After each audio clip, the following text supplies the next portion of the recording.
నమస్తే, welcome to cock studios. నేను హాసిని. ఇక వివరాల్లోకి వెళితే హైదరాబాద్ లో వేశ్యలు రూటు మార్చారు. మొన్నటి వరకు రూమ్లలో లేదా గెస్ట్ హౌస్లలో, హోటల్స్లలో వారి కార్యకలాపాలు చేసేవారు.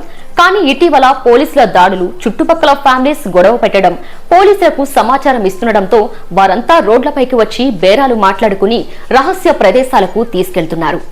గతంలో ఇలాగే నడిపించేవారు, కానీ ఆ తర్వాత రూమ్స్ షిఫ్ట్ చేసుకున్నారు. కొంతమంది బ్రోకర్లతో కాంట్రాక్ట్ పెట్టుకుని వారే బేరాలు మాట్లాడుకుని తమ వద్దకు పంపించేలా చేశారు. కానీ ఇప్పుడు రూటు మార్చుకుని రోడ్లపైకి వచ్చి బేరాలాడుతున్నారు. అయితే ఏ అర్ధరాత్రి వచ్చి బేరాలు మాట్లాడుకుంటే బావుండు, కానీ రాత్రి 9 కాకముందే బస్ స్టాప్లకు వచ్చి యువకులకు గాలం వేస్తున్నారు. రోజు రోజుకు వీరి ఆగడాలు ఎక్కువైపోతుండటంతో మిగతా ఆడవారు ఇబ్బంది పడుతున్నారు. తాజాగా ఓ మీడియా ఛానల్ వారు జరిపిన స్ట్రింగ్ ఆపరేషన్ లో విస్తుపోయే విషయాలు వెలుగులోకొచ్చాయి. రోడ్ల మీద విటులను ఆకర్షించి పక్కనే ఉన్న ఓయో హోటళ్లు అడ్డాగా వీరి దందా నడుస్తున్నట్లు తేలింది. ఒక్కో వ్యక్తి నుండి 500 నుండి 2000 రూపాయల వరకు వసూలు చేస్తున్నారు.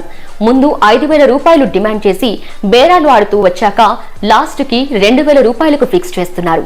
కూకట్పల్లి, ఎస్ఆర్ నగర్, మియాపూర్, పంజాగుట్ట, దిల్సుఖ్ నగర్, చైతన్యపురి, ఎల్బీ నగర్, కృష్ణానగర్, బాలాపూర్ వంటి ఏరియాల్లో స్టూడెంట్స్ ను టార్గెట్ చేస్తూ వీరు దందా నడిపిస్తున్నారు.